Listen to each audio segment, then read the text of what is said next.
మారు నిన్ను స్తుతిస్తున్నానయ్యా అని ధర్మశాస్త్రాన్ని బట్టి అంటాడు. కృతజ్ఞత. వస్త్రాలు పోయింది కూడా కానకుండా ఎగిరాడండి మందసం ముందు. భార్య ఎగతాళి చేసింది, మీకాలు సిగ్గు లేదు, బుద్ధి ఎక్కడ పోయిద్ది, లేబర్ బుద్ధి, గొర్రెలు కాసుకునేవాడు బుద్ధి అంతే ఉంటుంది మరి అన్నట్టుగా. ఏం రాజకుమార్తె కదా అది. కొంతమంది అంటుంటారు బుద్ధులు ఆడికి పోతాయి బుద్ధులు అంటుంటారు. అట్లా అంది దావీదుని. హీనుడు ఒకడు ఎగిరినట్లుగా నువ్వు అక్కడ చేస్తా ఉన్నావు, బట్టలు పోయిన చూసుకోకుండా. రాజసం ఏది, డిగ్నిటీ ఏది? ఇప్పుడు కొంతమందికి నేను నచ్చను, కోట్ వేసుకోవట్లేదుగా. స్తోత్రం. తెలుసా మీకు? కోట్ వేసుకోవట్లేదు, అందుకని నచ్చను కొంతమందికి. ఫ్యాషన్గా మాట్లాడను కదా, చదువుకున్నోడికి చదువు లేనివాడికి ఇద్దరికి ఉపయోగపడ్డాడు. అట్లా కొంతమందికి నచ్చను, అఫీషియల్గా ఫ్యాషన్గా మాట్లాడుతుంటే నచ్చుతున్నాను. ఏడిశారు.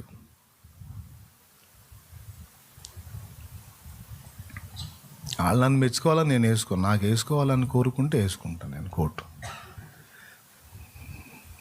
ఆయన ఇది వేసుకుంటే నేను ఒక్కబోసి వస్తాను, అది వేసుకుని ఊపిరాడు కదా. వాళ్ళు ఎందుకు వచ్చిన వాడు?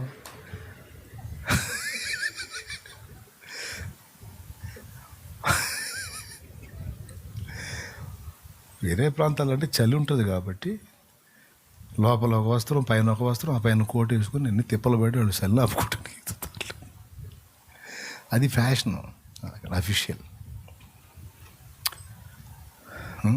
టై కట్టుకుంటారు, డిసిప్లిన్.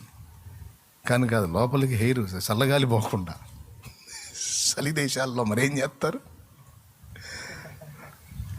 దేవునికి స్తోత్రం. నచ్చను, ఏడిశారు.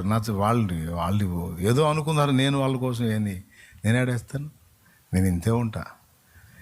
దావీదు అన్నాడు ఆమెతో, ఏమన్నాడు? నేను ఇశ్రాయేలుకు రాజును. జనం ముందుకు పోయినప్పుడు రాజుగానే ఉంటా, ఇబ్బంది లేదు. కానీ నా దేవుని ఎదుటికి వచ్చినప్పుడు నేను ఎప్పటికీ ఆయన దాసుణ్ణే.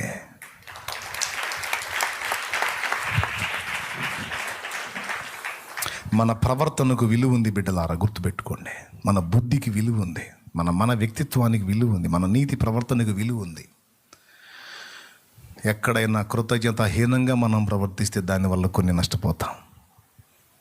అపనమ్మకస్తులమై మనం ఉంటే దానివల్ల కొన్ని ఆశీర్వాదాలు మనం నష్టపోతాం. దేవుని కార్యాలు నెరవేర్చే విషయంలో నిర్లక్ష్యంగా ఉంటే దానివల్ల కొన్ని ఆశీర్వాదాలు నష్టపోతాం. మనం ప్రలోభులమై ఉండి, కక్కుర్తి బుద్ధి కలిగి ఉండి, అల్పమైన వాటికి ఆరాటపడే వాళ్ళమై చీప్ మైండ్ కలిగి ఉంటే దానివల్ల కొన్ని బ్లెస్సింగ్స్ లాస్ అవుతాం, కొన్ని ఆశీర్వాదాలు కోల్పోతాం. మన దేహవాంఛలను చంపుకోకుండా క్షణికావేశాన్ని, క్షణికానందానికి లోనైపోయి అల్పకాల పాప భోగాలను అనుభవించి ఐహిక వాంఛలను తీర్చుకోవడానికి ప్రయత్నిస్తే దానివల్ల కొన్ని విలువైన లాస్ అయిపోతాం, కొన్ని ఆశీర్వాదాలు లాస్ అయిపోతాం. నీ దేహము దేవాలయం అన్నాడు, నీ దేహం మందిరం అన్నాడు. మందిరంలో నువ్వు ఏ అపవిత్రత చేయడానికి ఇష్టపడవు. మరి నీ దేహమే నా మందిరం అని నేను చెప్పినప్పుడు నువ్వు దేవాలయంలో ఎలా ఉంటావో, విడి సమయాల్లో కూడా నీ దేహం మందిరం అన్నాను కనుక దాని పవిత్రతను నువ్వు కాపాడాలి కదా అంటాడు ఆయన. అప్పుడు నేను నీలో నివాసం ఉండి నన్ను నేను వ్యక్తపరచుకుంటా నీలో ఉండి, అప్పుడు నువ్వు అనేకులకు దీవెనకరమైపోతావు. నీ పాద ధూళి దగ్గర నుంచి సమస్తము విలువను సంతరించుకుంటుంది.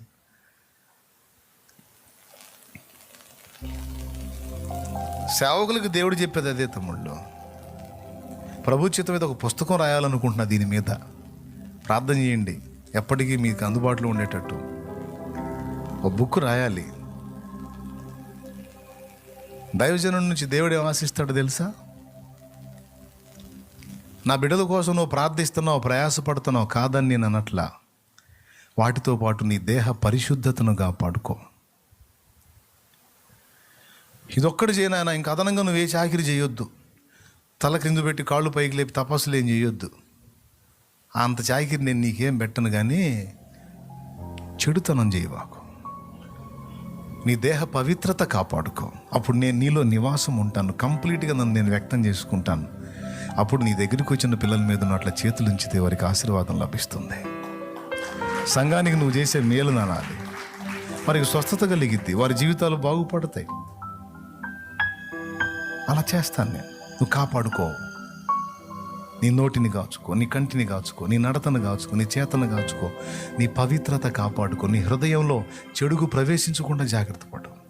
ఒకవేళ ఏదైనా దురాలోచనలు కలిగితే వాటిని పెరిగిపడే. ఇంతే, అట్లా కాచుకో, నేను చూసుకుంటా తర్వాత.